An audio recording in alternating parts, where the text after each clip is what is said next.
Welcome to Monkey Spooky Club.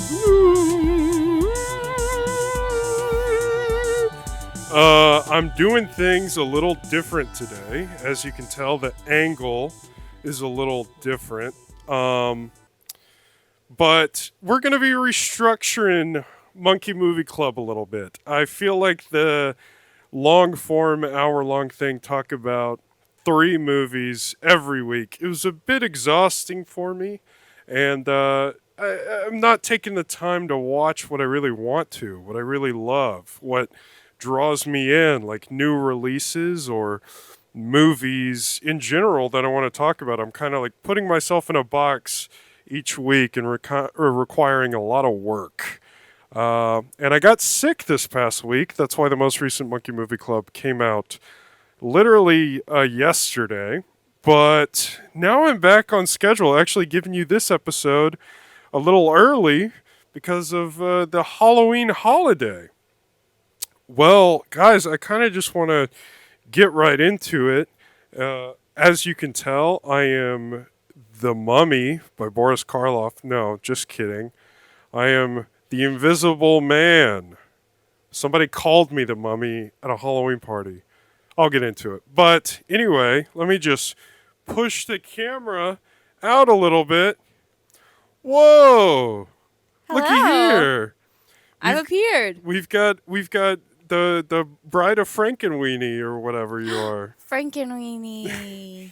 Yeah, this is Emily. This is my girlfriend and star of the latest horror short film. That's true. Lunch Break. Lunch Break. Won 0 awards, so congratulations to you. It won awards in my heart. Yeah, well, those don't count for shit. But yeah, I thought, for the Halloween occasion, we wanted to dress up again, We went to one Halloween party that we were super late to.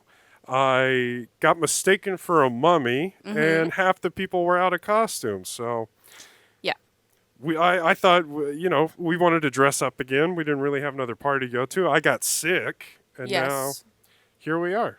I think we didn't even have candy at that party. Oh, we split a bag of Skittles on the way home. Right, and I don't even like Skittles. I'm not crazy about Skittles. I didn't like them either. They were horrible.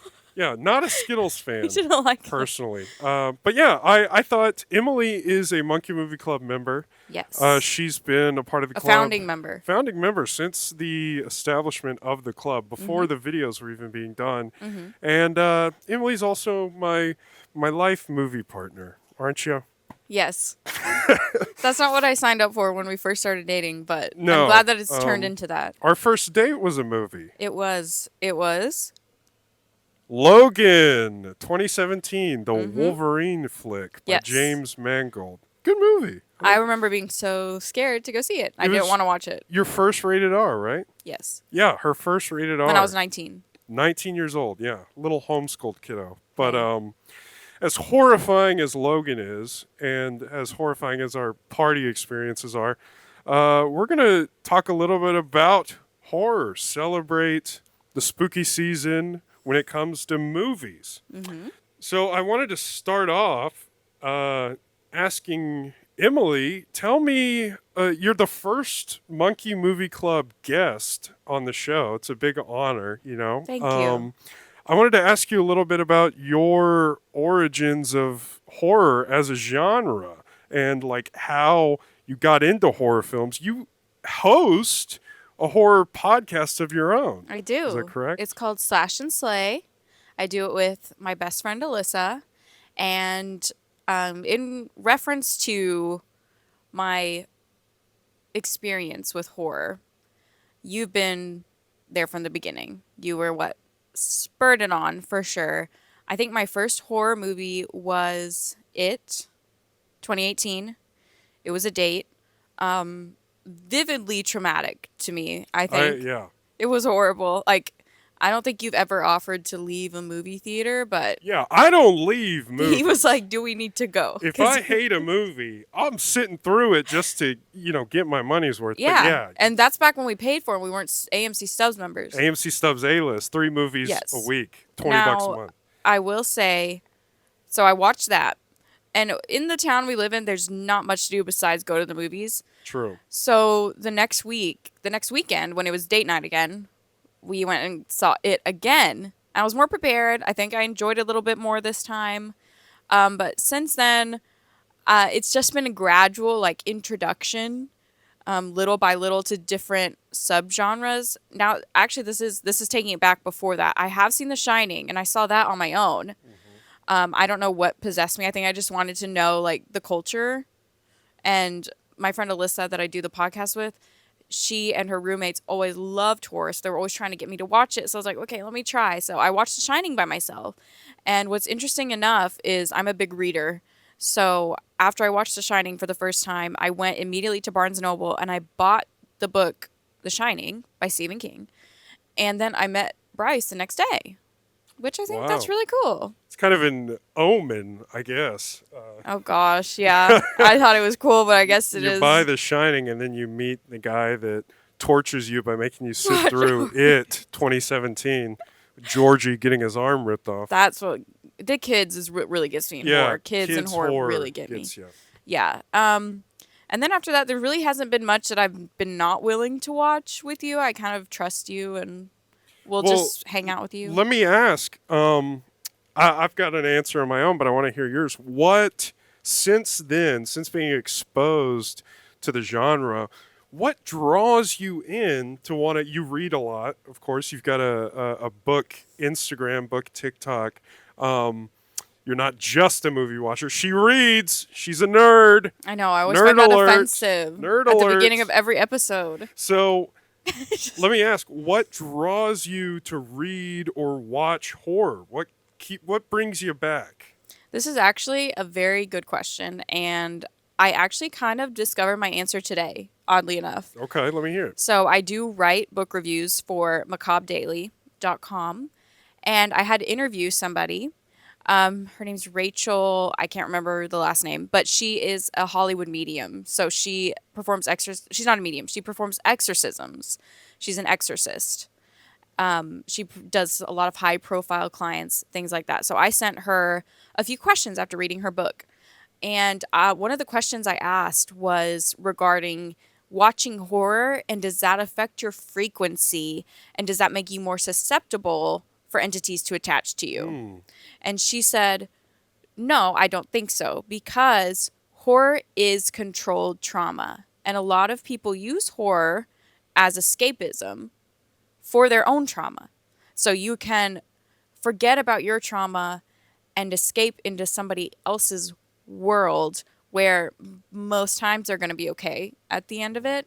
And you see these people experience things, and you see people hurting like you're hurting, but in a controlled way where it's not actually affecting you. Does that make Interesting. sense? So you think that was right on the money? You think that's what's maybe bringing you to watch horror subconsciously? I think subconsciously, yes. And also, I mean, you know me, like, it is so easy to entertain me at all. Like, any movie, I probably love it. Like, I'll be like, okay, yeah, that's my new favorite Right. movie, because I just am easy to please. Famously, her favorite movie, Night at the Museum 2, Battle of the Smithsonian. So good. You can get through those movies. You love it. No, I'm messing No, around. yeah, he knows that I just like, whenever I'm watching movies, I'm like, oh my gosh, they tried so hard. Like, they're doing so good. Like, I just want to like everything. But anyway, I also think I go to horror for a fun time most of the time too, because I think Horror's fun. it is very fun, and it is escapism in that way too. Apart from that, I think horror is one of the best ways to come about interesting stories that you wouldn't in normal fiction, because you can suspend, like, do what is it? A Suspension of disbelief. Yeah. And I like sci-fi, but I'm not really big into the world building of fantasy, sci-fi, that kind of thing. And horror, you can kind of plop down into, same with the books too. You plop down into a setting, you have these cast of characters, something crazy wild happens. You don't have to know the origins of it. Usually I don't want to know the origins of it.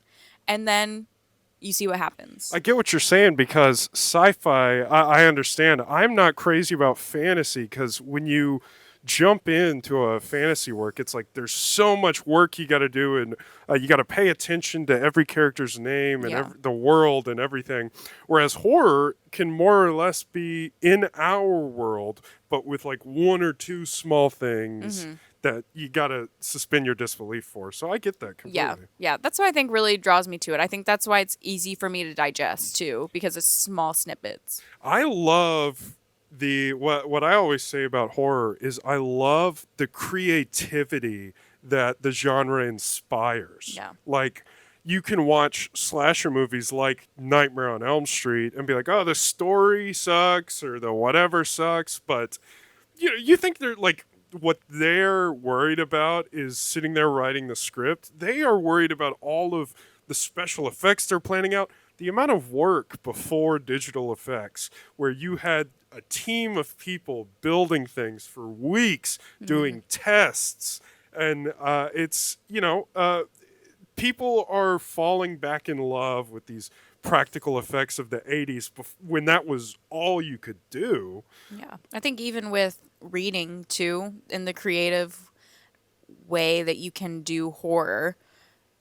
For example, I just read a short story about a werewolf, and it's just a werewolf, like a small, less than 50 pages story, but I had never thought of something like that, never read anything like that. So it's you can take these small little concepts and completely build off of them and make them your own. Like, Yeah. the whole I really like twist on vampires and things like that, as you know. So I think that's where creativity really can thrive when It's a everybody accepts like vampires, you it's a know? playground. You Yes. you can do so much. There's so many, like you said, there's so many different versions of vampires and werewolves and whatever. Like the short we even did was a twist on vampires, Hmm. and that's the thing. There's no like set. You have to do this. I feel like if you do a drama or a thriller set in the real world, whatever, there's certain rules you gotta Yeah.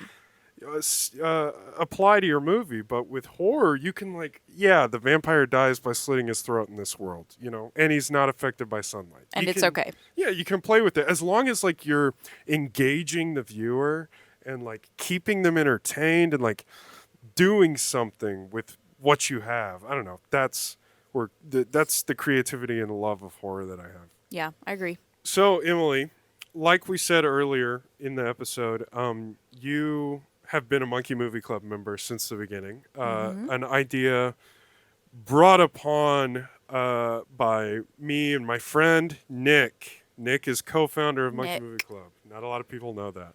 But what do you like about the Monkey Movie Club? What are the benefits of joining a club that forces you to watch a movie every week? It's a huge benefit for me because I honestly, like, gun to my head, couldn't tell you the last time I sat down by myself to watch a movie because I just watch movies with you pretty much. It's I true. just I just don't watch things, which is weird. Because But if you have free time, you're gonna read or you're gonna like go outside and be a normal I'm person. like, go hang out with Whereas, my yeah, friends. I sit here by myself and just watch. Yeah, Right. So it is a good way for me to watch movies, force myself a little bit. And for example, this latest one that we watched, I would never have thought to watch it on my yeah, own, especially. I would have been like, no.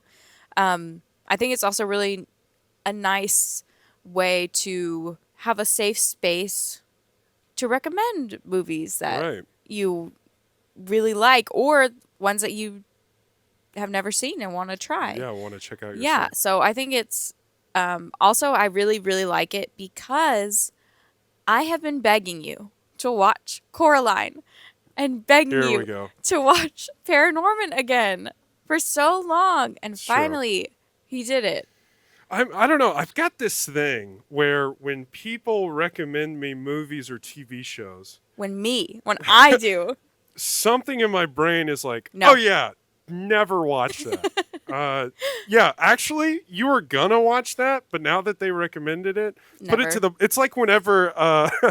It's whenever. Have you ever heard? You were homeschooled, but if in public school, you would ask a teacher about something, and let's say your paper, you would ask for your grade, okay? And they're grading, and let's say yours is about to be graded, but because you went up there and asked for the grade, they put your paper at the Oh, bottom of the pile. that's me. Like I have to actively fight that. When I was teaching kids, that's I would be like, "Oh, nope, we're not getting costumes now because you Yeah. asked for Or it's costumes. like We're not getting them." if I have to actively fight that in my brain. so yeah, I mean that's why people recommending things. It's always tough. I've got to want to watch it on my own, you know.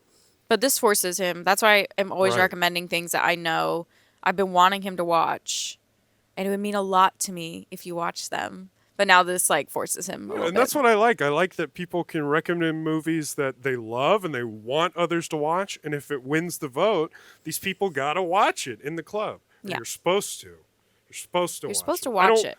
I don't clockwork orange you, every Monkey Movie Club member to a chair and force you to watch it. I should, but I don't.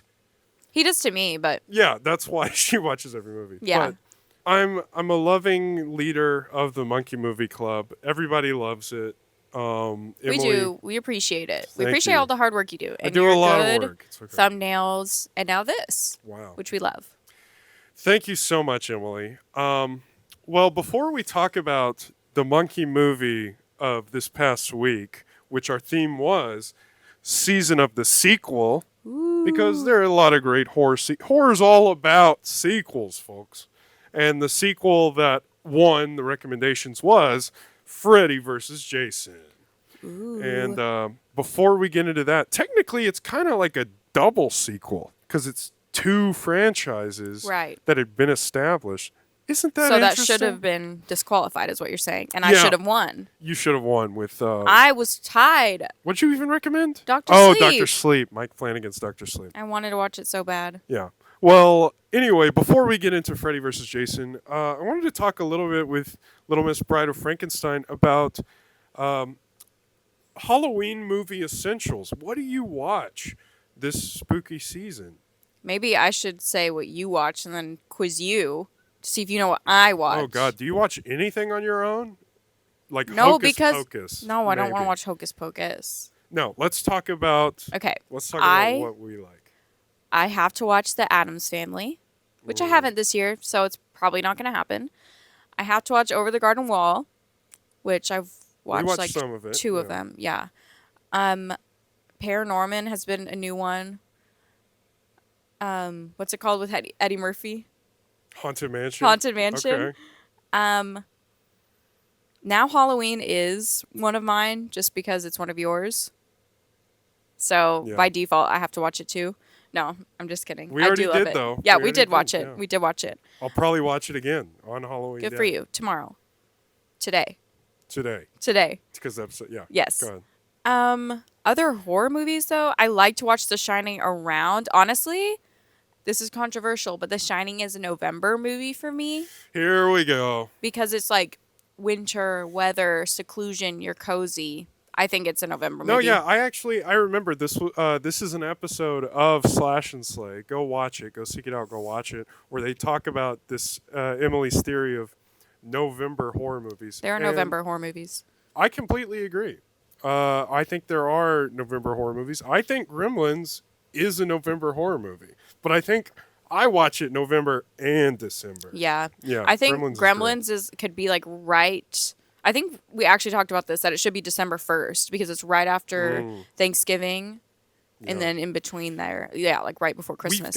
We've got a Black Friday horror movie now. Isn't Yes. that awesome? I am blind as hell, but I think You don't have to find it. if I pull it out right now, I'm gonna be so. You can have proud a of piece of myself. candy if you pull it out.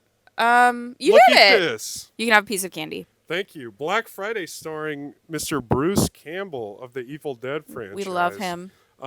That's why I bought this movie. That's why we watched it. But yeah, there's Yep. and now we've got the Eli Roth Thanksgiving I'm horror very movie excited coming for up. that I'm excited one. for that too. We're getting a horror movie for every holiday, and honestly, that's perfect. Well, I need a Tooth Fairy horror movie.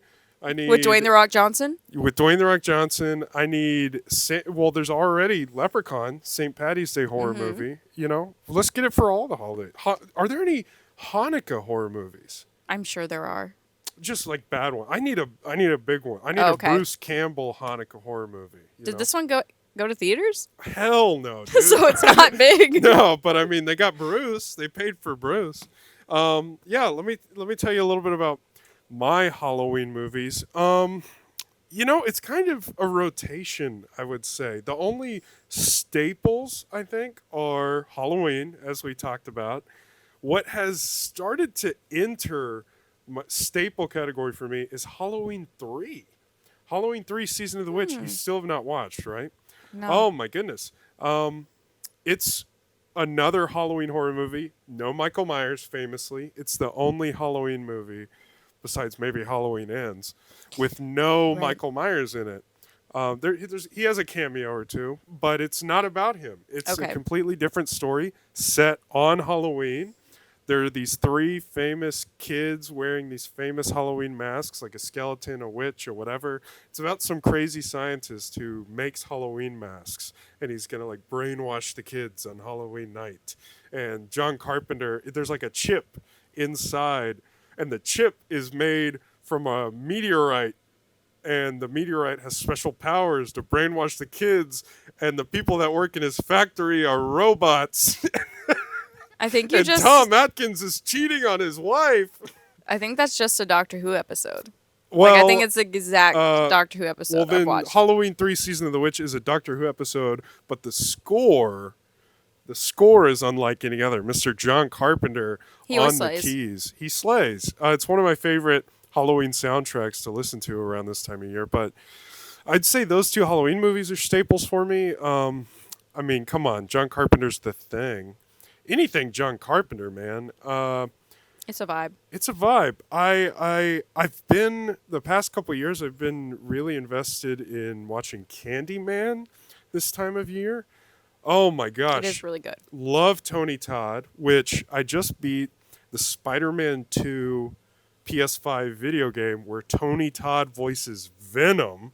Let's And go. come on, it is insane. The first time I heard his voice, because Peter gets the symbiote suit on him, and it's mostly Peter talking. But then you hear a voice in Peter's head, and it's Tony Todd talking to him Ooh. about Craven, and he just goes like, "Kill Craven," Oh my gosh. and it's oh my You're like, it's god. Candyman. I'm like, It's this is Candyman. my candy.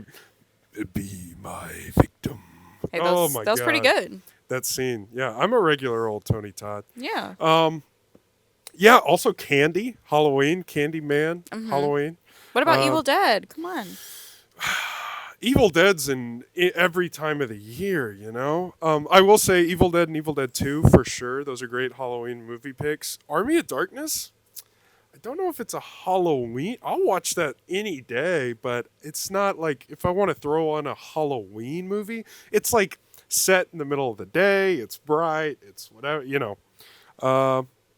Yeah, what else is there?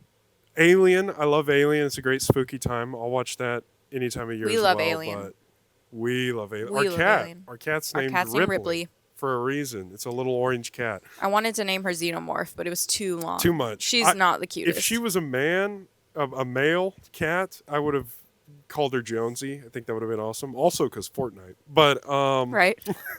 as one does. But another one I love is American Werewolf in London, dude. Yeah. that Oh one's my good. god. I watched that for the first time at this time last year. Oh, best werewolf movie I've ever seen. So good. The special effects in that movie. Was another one that I was just thinking of. Return of the Living Dead. Probably my favorite I've seen that, zombie right? movie. Yeah, you've seen Okay, that. okay. It's got the tar man. It's got the zombie made of tar. It's the Do you silly remember one, that? right? Yeah, yeah, okay. yeah. The silly one. It's super self-aware, super silly. It's a grand old time. Yeah. I love that one.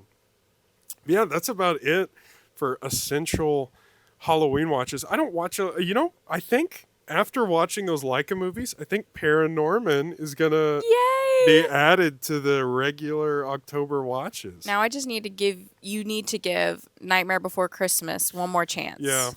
I will.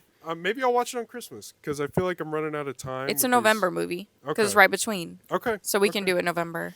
I'll But give it another try. can I say something else? Yeah, go for it. So we were talking about my origins with horror. Mm-hmm. And as a child, I was like such a scaredy cat. You know, like I watched Twitches and had nightmares forever. Mm-hmm. And like even that Sweet Life of Zach and Cody episode, Oh that one yeah. was scary. Okay, but now like I haven't even talked to you about this because this is Uh-oh. something I've just been like realizing is like when I was younger, I loved to watch like Casper. Like I loved Right. watching Casper. I loved watching Haunted Mansion. I liked the Addams Family when I was little. I loved the Munsters. So you like the So cute spooky yeah, I stuff? think Yeah. I have always liked that kind of vibe. Mm. But now I like graduated, you know? Yeah. That's kind of like entryway horror, I Yeah. guess. It's like where it's spooky stuff, but it's not like In a jump spooky scares, setting. bloody stuff like that. Which great segue here. Speaking of entry level horror, we just saw Five Nights at Freddy's. That's where I want to be. Five Nights at Freddy's just came out. Woo! Yeah.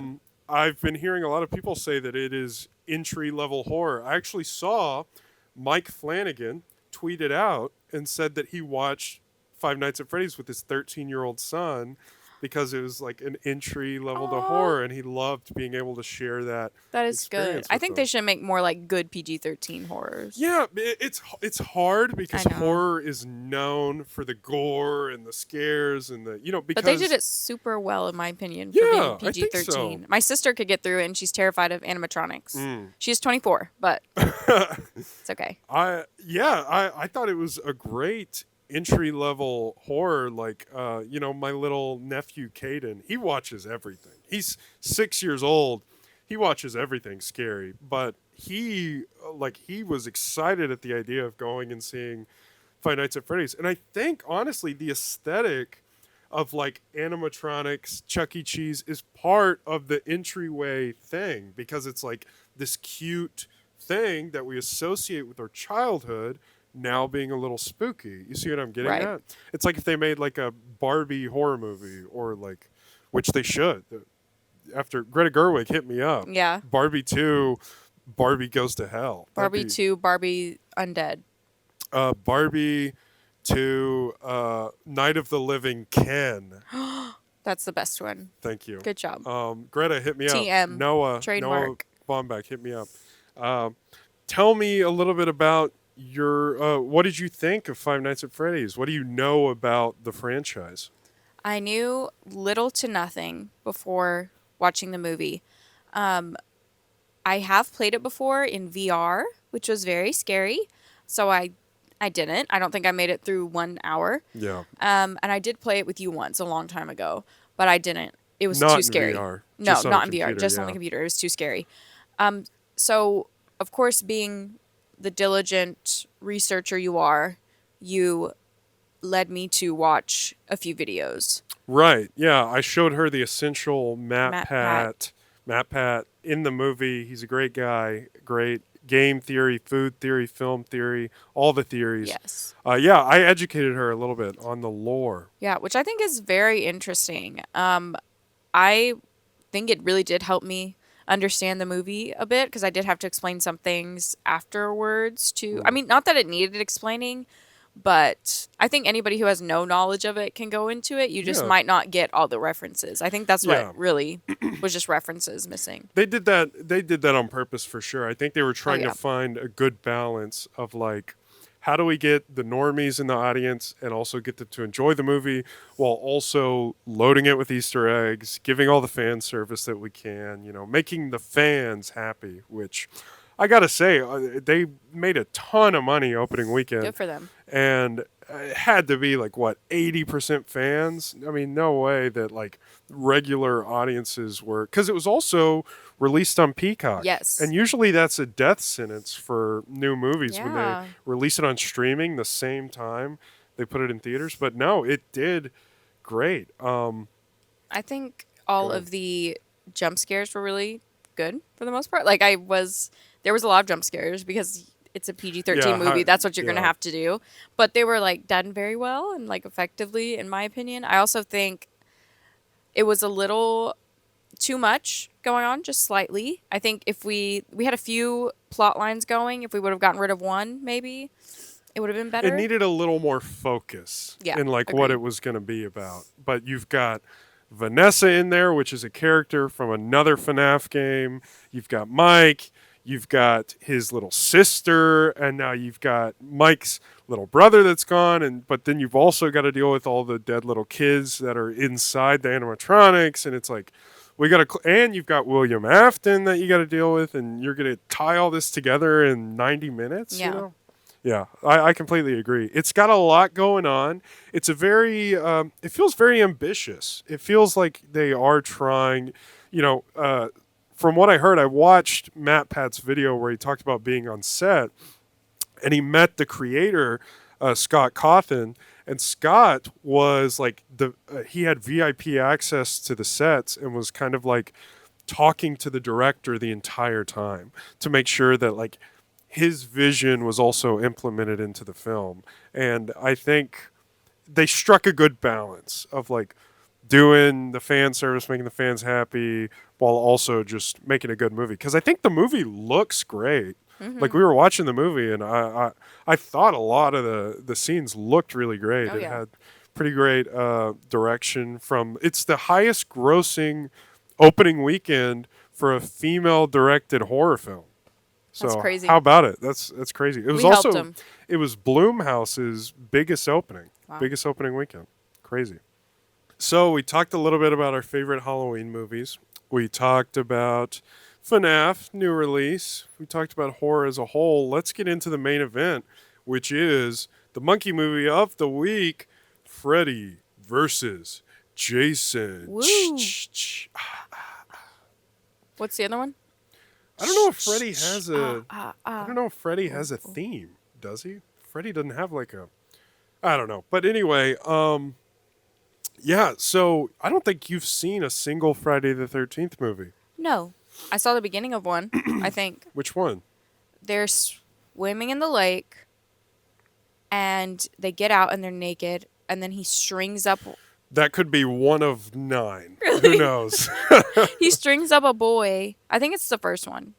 No, he's not in the first one. Oh, I don't know. Yeah, see, you don't. I don't know anything. Spoiler alert: Jason is not the killer in the first one. Jason's just a little boy, little deformed boy that drowned in the lake, Poor thing. and he doesn't have his hockey mask until Friday the 13th 3D. Another reason why I think horror sequels was such an interesting topic because a lot of these things, these iconic parts of horror, we aren't even in the original first few movies. Right. You know. But yeah, you've seen what? Maybe the first Nightmare on Elm Street. Yes. So I'm not much more advanced with you with these two franchises. I've seen the first 2 Nightmare on Elm Streets, Okay. and then I've seen the remake, which was the one they famously did not bring Robert Englund back to play Freddy. Which, come on, Mistake. he is Freddy. I'm sorry, Mistake. like he is what brings life into that character. He is that character. To try and bring somebody else in, come on, yeah, Come on. That is one franchise I think you cannot reboot. Like if you're not bringing the main guy back, no, sorry. Jason, anybody can wear that mask. You know, Spider-Man, anybody can wear that mask. Freddy, hell no, dude. One But yeah, and only.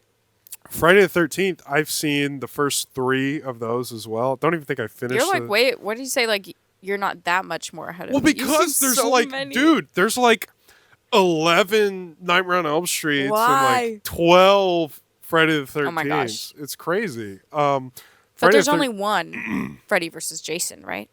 That's true. And I didn't do a ton of research on this. I wanted to keep this conversation a little more natural, but I want to tell you a little bit about what I've heard over the years about this movie. Tell me the lore. Yeah, so as a kid, I always heard about this movie. You know, this came out, what, 2003? Is that what we saw? Yeah. I always heard about this movie growing up, Freddy versus Jason. These were these two iconic, like, I saw people dressing up as them for Halloween before I ever knew about the movies. They were icons in and of themselves. And I heard, because I'm a huge Bruce Campbell fan, right? I'm a King. huge Bruce Campbell fan. I've listened to a ton of interviews with him. I've listened to all kind like cell phone footage of him at conventions. I just want to hear what the man has to say. He's such a performer. I love him. Well, he has talked about Freddy versus Jason before because they were going to make Freddy versus Jason versus Ash. No way. They were going to make they all meet up and bop What? bop bop bop bop. But because all of these characters are owned by different studios, different whatevers, What? there were scripts that were written for Freddy versus Jason versus Ash. Oh my gosh. And Bruce was in. I would pay good Oh my money god, dude. to read Can you that. imagine Robert Englund versus Bruce Campbell versus Kane Hodder? Why Like, wouldn't they like make it Freddy versus Jason versus Michael? Like Ash isn't a villain. right. That's a good point. I've also thought about that, but Michael Myers, infamously, they've got a chokehold on the rights to that Yeah, character. as they should. But yeah, Bruce Campbell talked about it being in like development hell, like when a script is written and it's going through hands, and studios are saying, like, famously, I think it was like Jason's studio that was like, we don't want Ash to win, we want to kill Ash. No. And then they were like, no, you can't kill Ash. And Bruce was like, well, here's a script, but I want Ash to win. And because then he's a good guy. yeah, more or less. But He's an anti-hero. yeah, for sure. But yeah, the studios were saying like, well, we don't want to kill off our characters in case we want to make more movies. But it's like that doesn't stop them before. No, they're Jason's still gonna literally dead at the beginning of Freddy versus Jason. Yeah, literally in the ground, decomposed. It's like the 5th time he's died or something. Yeah. And yeah, I mean, let Ash have a little like technically Come at the on. end of Freddy versus Jason, nobody wins. Yeah, like they're spoilers. both spoilers. They're both fine. Like Yeah. make them, that would have been. I would probably, like, I have this Scorsese throne. I would have a Freddy versus Jason versus Ash throne right here. Oh yeah. I've got my little Ash up there. You would Here. let us get married and have a child just so that we could be Freddy versus Jason versus Ash. Oh my God, who's Ash? The little kid. Yeah, Little because he has kid's to be the gotta little good Ash. guy. Here's my little Ash. We can name our kid Ashley. After your if sis, it's and a your boy. sister will think Oh it's my after God. her. Yeah, no thanks. But it'll be a boy, and we'll name it Ash. We'll be like, yeah, it's after you. But yeah, that I thought that was a cool. I've heard Bruce talk about this at conventions and That's stuff, really and cool. it just fell through. It just never came to be.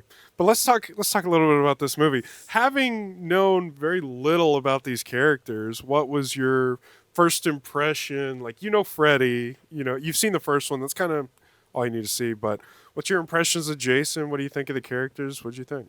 That was my first introduction to Jason, and I do have some questions because I did get his origin story pretty much, so I feel like I didn't really need to watch it. I will go back and watch those eventually, but I think I need to know more about why he's so indestructible. Like, is he just because he's a concept at this point? Same with Freddy. Oh God. I mean, not that needs to be explained, but I right. think I just want to It's- dig in it's- myself a I little. think it's because, to be honest, Friday the 13th, out of all these horror franchises, Friday the 13th is the most garbage, trash. Everybody knows this because Halloween had come out, Nightmare on Elm Street had come out, the 80s horror boom was starting, and Friday the 13th came out after all these in Oh. like 84 or something. Okay. And so the guy who made it, Sean S. Cunningham, he was like, yeah, I'm gonna make one of these slasher horror movies. These are starting to get popular. Black Christmas had already come out, and so he makes these kids. Kevin Bacon's first movie, funny enough, Oh. Friday the 13th. He makes this movie about these kids that go to this summer camp and they get killed and blah blah blah. and it's all about the effects, and there's no substance to it. It's just kind of like junk food. And it follows the structure and nothing important to add really. Right. But the main thing, though, about these, watch, if you haven't, watch the Red Letter Media videos on the Friday the 13th series. They just released a 2-part video. It's like an hour each. They dive into every movie. It's great. This is how I know a lot of the lore about the later sequels. But in a lot of the movies, the kids are just wandering around the forest and then they die. It's Okay. like they don't have anything to do. It's like, Lori's a character and she's babysitting and she's got these friends and they're all like on a mission to do something. Yeah. And Michael, for some reason, is the locked way, into yeah. Lori and just going after him, and they've all got something they want. The fuck does Jason want in part 2? He's living in a shed, so that's the thing. Jason's not a character in the first one. They kill who the killer is in the first one. So then they're like, okay, well, Jason actually isn't dead. It's so convoluted, and it's all for the excuse to just make more schlock. That's the thing. So when you ask, why is he indestructible?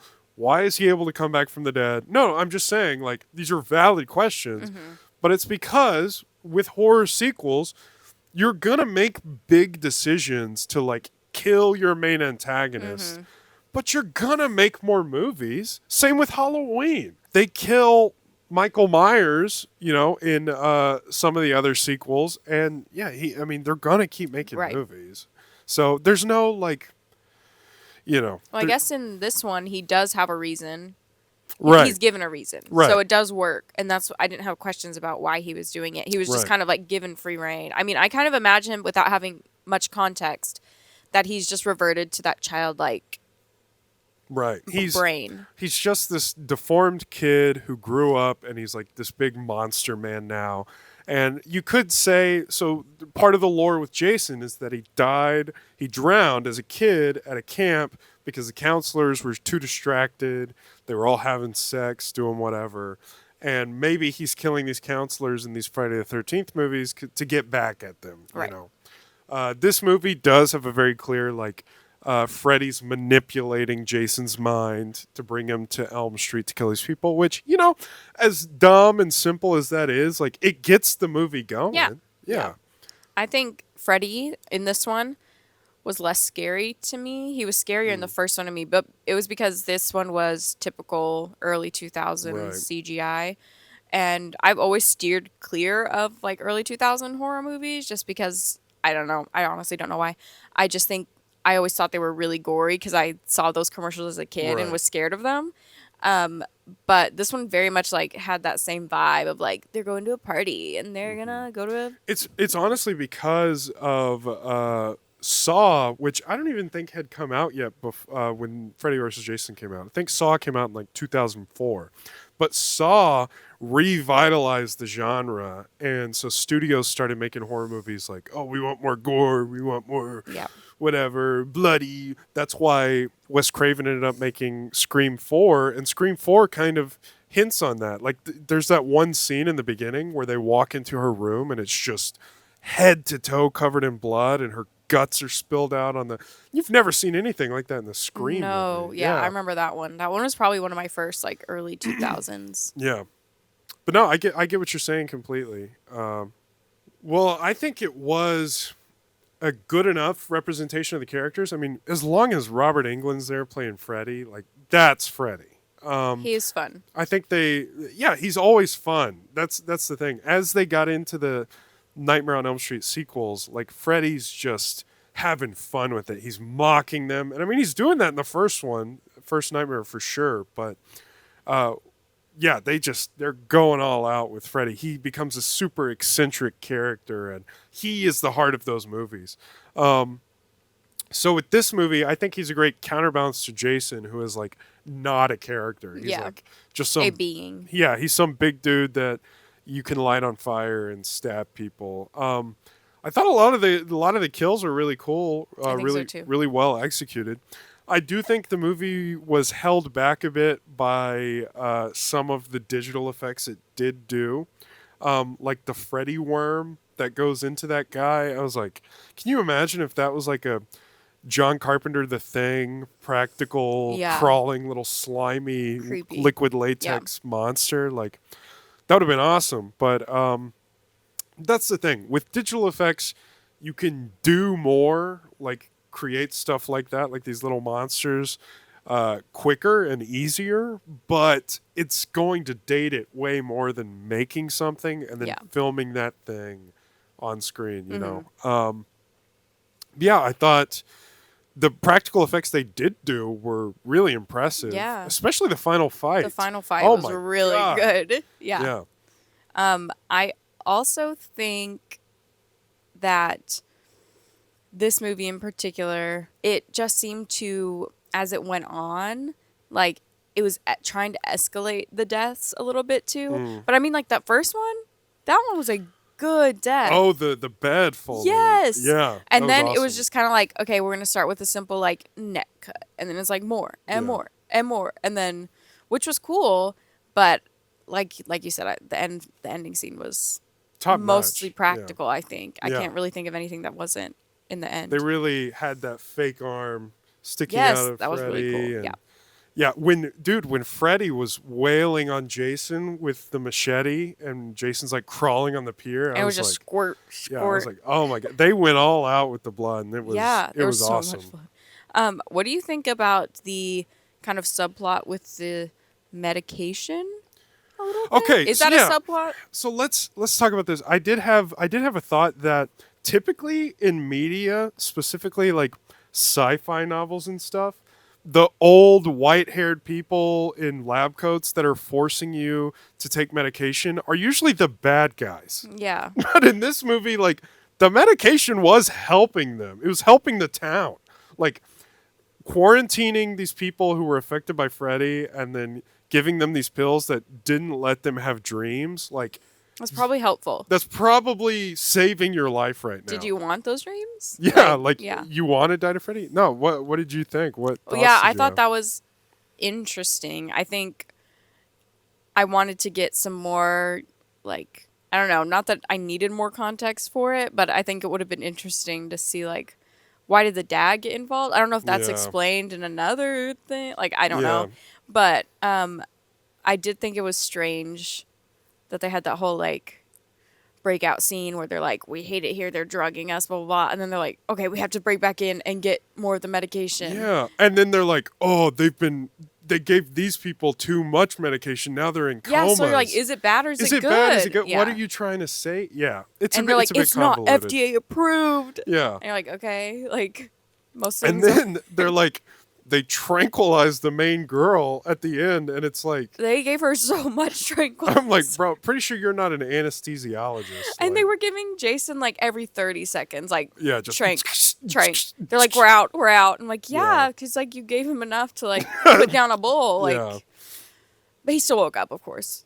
Yeah, and her 15-minute timer, like, you're gonna wake up from a tranquilizer. That's in what I was 15 saying, minutes? like not 15 minutes. I take a no. melatonin. I'm up in 14 hours. You know. Yeah, no, I'm out. Yeah, that's what I was. Also, she like, hadn't what? slept in like 3 days, 4 days. I would have like, just.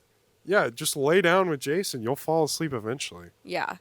I think it was good incorporating the dream sequences with reality, which Oh, I think yeah. is sometimes difficult to do, but that's what really freaked me out in the first Nightmare on Elm Street because I had no idea Yeah. about Freddy at all when I first watched it. Oh. And then so now I was like, oh my gosh, are they dreaming? Oh my gosh, this is real, you know. So. That is really what shines in the nightmare movies is the dream sequences. And that's part of what I was talking about earlier in the episode, creativity.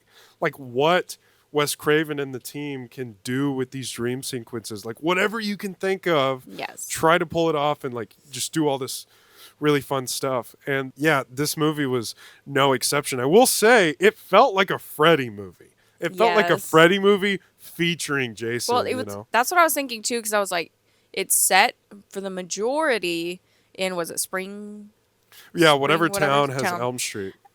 Is set for the majority in that. It's also dealing with the ramifications of Freddy Right. and trying to prevent him from coming back. And even the cops are like, we don't care if Jason's out. Like, we do not care. We can get rid of Jason. But if it's Freddy on the If loose. you utter Freddy's name, I'm shooting you in the Yeah, head. he's Yeah. they're like freaking out. So it does seem like a Freddy movie. Who do you think wins at the end? Oh, who wins? Us, the viewer. We We win. win a We win. enjoyable time. I was saying to the Monkey Movie Club members just before we started recording, this movie is one of a kind. Like, when are we ever gonna get something like this again? Like, you can try and do like, A24 just bought the rights to Halloween, so they can try and do Halloween versus the Lighthouse or whatever. Oh my god. But at the end of the day, like, I think these two specific horror icons, like Robert England, he is Freddy, versus Kane Hodder, who has been Jason since like Jason 5. He, like, the stunt guy who has been through everything. They've lit him on fire, they've thrown him through staircases, He through went windows. through it in this one. Oh my gosh, yeah. And like, these are two legends of their craft going up against each other in a horror movie. Like, you got all the cool parts of Freddy movies, like the dream sequences, and then you got the only interesting parts of the Friday the 13th movies, which is just Jason butchering Killing people, yeah. So like, you got the best of both of these franchises pumped into this one film. And also just how serious the early 2000s like influence is and like they're taking this movie straight. Like, Freddy is the only one that's not being serious, being goofy, like in Yeah. a regular Nightmare on Elm Street movie. Yes, yeah. And I have this feeling that if they were to do something like this nowadays, you're gonna have the Marvel humor, you're gonna have the Disney type, like, just this Deadpool self-awareness. Or yeah, you it would know, be like I love the new Screams, but it would ruin this movie if they were like, don't you know in the movie that every single time that these people Yeah. go off by themselves, they're gonna die? we don't Like need that the would have meta, ruined it. Yeah. And also, like, if this movie were made today, I feel like there would be a character like, is that Freddy fighting Jason? Like, Oh my gosh, yeah. not letting us just enjoy Enjoy. the absurdity and the blood fest that this is, and instead, like, having to stop and take a moment and acknowledge what you are. Like, no, this movie just from the bat is like, yeah, Freddy fucking resurrects Jason, and now Jason's going to murder these teenagers inside the old Freddy home. Yeah. And it's like, boom. I just feel like We're it's in one it of and one it's of a happening. kind. Yeah. We're It does never- start off very quickly and Yeah. it does not waste any time, I Yep. don't think. It wraps it up. I don't know who wins, in my opinion. I think us, the viewer, as well. Who do you want to win? Who were you rooting for? I was guess that's a rooting. good question. I was rooting for Wooting. Who are you rooting for? I was rooting for Jason. Really? Well, Because 'cause Freddy's just so evil. He's just so evil and So evil, unstoppable. yeah. He's like almost impossible to stop. But God, he's so charming, isn't he? I know. He's so charming. When they did the pinball, that had me okay, cracking so up. they set the goofy comedy up perfectly. Like, the first thing we hear from the teenagers is them doing a fuck, marry, kill on the Three Stooges. Yeah, and they're You like, know? "This is gonna be a Three Stooges movie with a lot of blood." Yeah, and they do ding ding ding ding ding. They ding, did a ding, ding, ding, pinball ding. with Jason. He did like a hip thrust. It was very he, like- Grinch like. It was Yeah. reminding me of Jim Carrey in The Grinch. Yeah, but I think that's part of the love for Freddy, and Yeah. those are just the kind of horror movies I like Evil Dead 2, Army of Darkness, also Three Stooges humor. Yeah, Sam Raimi loved the Three Stooges. and I like that humor. Yeah, I mean, it's good when it's done well and sparingly, when it's Yes. not just oversaturating something. Yeah.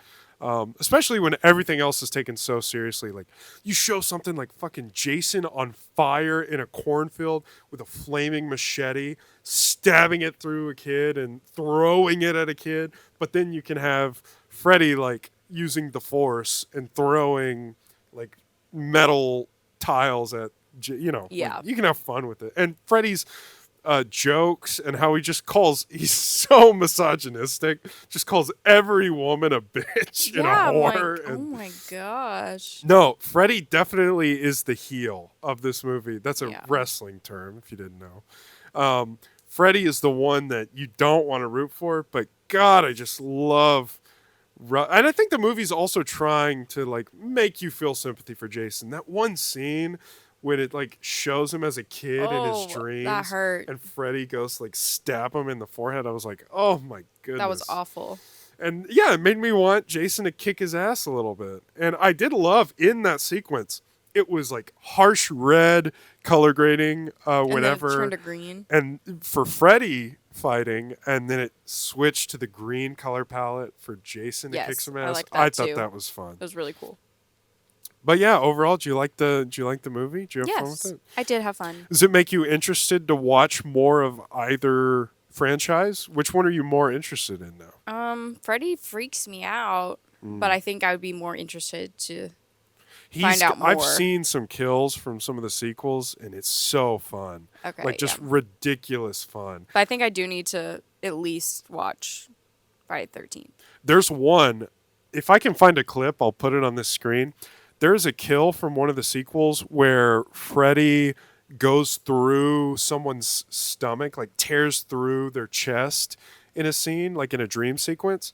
And the way they did that practically is they built like a 20-foot torso and then had Robert England tear through Isn't that what it. they showed at the beginning of this one?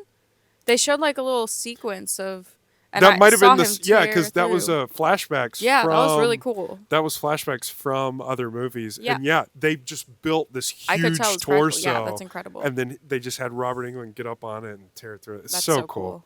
Yeah. Can you imagine messing up that shot? Oh my, Robert, You're fired. got to go back, do it again. But no, that's what I love about horror. And I honestly, I wasn't sure. I had never really seen this movie. I wasn't sure how I was going to feel about it, but I do think it was the perfect entry for season of the sequel. It's everything. I almost wanted to get a horror sequel bingo card and like knock Oh, them off. yeah. Like it's got the convoluted rules. It talks about how they came back and everybody confused about how A they character came back. comes back from Yeah. a random human character, Right. not I monster. don't even know if any of these human characters are from any of the other ones. I think they We'll might have have to all been. Maybe I want to check. I'll put up a yes or a no when I find out in post. But that might have been the actress that played Jason's mom for real, in the first movie. Because I've seen the first movie, and that looked a little like either it was her or it was a lookalike for sure. But no, I was very pleasantly surprised by this movie. Me too. Check it out on Max, formerly HBO Max. Freddy versus Jason. Perfect for the spooky time. Yes, I'm glad I watched this on Halloween. Halloween Day, which is right now, today. Right now, Halloween today. All right, guys. Thank you so much for watching. This was the final episode of Monkey Spooky Club. Sad. Sad, I know. Halloween's here. Monkey Spooky Club's over. Thank you so much, Emily, for being the first guest on Monkey Movie Club. Thank you for having me. I don't know how long this episode is going to be, but yeah, I like the structure of, maybe I talk about one movie one week, and maybe I talk about something that I saw in theaters that week too, and maybe Yeah. I talk about, movies for holidays or whatever. I like just being free, talking, and it actually I was wondering how it was going to be talking to somebody else for the first time on Monkey Movie Club, but it was actually, you made my job easier. Thank you. So thank you for I being think here. I'm easy to talk to. You should be after 6.5 years. Who's Wow. counting? Who's counting? But yeah, thank you guys so much for watching the Monkey Spooky Club.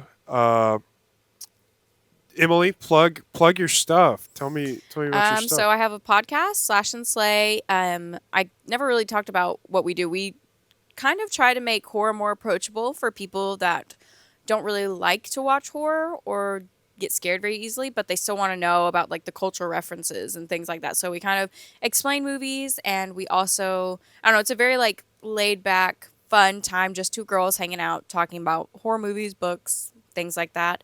I also write horror book reviews for Macabre Daily, macabredaily.com, on Instagram, Macabre Daily. If you are really interested in horror books, I try to read ones that come out, more recent releases, and do things on that. And then I have a book Instagram called ems_goodreads, and I just talk about all kinds of books on there. And my TikTok, I think, is just Emily Casper. I think it's just my name. So I'll put your links. Thank Put your links up on screen. Yay. But yeah, she's she's doing it all. She's very busy. I just got this. I got this show here. Maybe I'll have more guests on. Who knows? Because this was fun. I like Yeah, this. I did too. And I love the spooky vibes we got here. The Halloween vibes. This is your pumpkin that you carved Yes, my famously. pumpkin. This is mine. I love a classic. I love a classic jack o' lantern. I'm glad we got to dress up one more time too. Yeah, me too. I'm gonna try a piece of that Halloween candy up there. Okay. Okay, what are you gonna go for? I don't know. You said it was like a. Let me hold your mic up. Come on. I'm gonna take my glove off. Let me see your mic. Give me your mic. So I think I'm gonna try. You said there was a piece of Target candy that was like a Kit Kat knockoff or something like that. Twix knockoff. But yeah, I'm just gonna go grab a piece of that. Wait, did you took your glove off? Yeah. I think you're invisible. Thank you guys.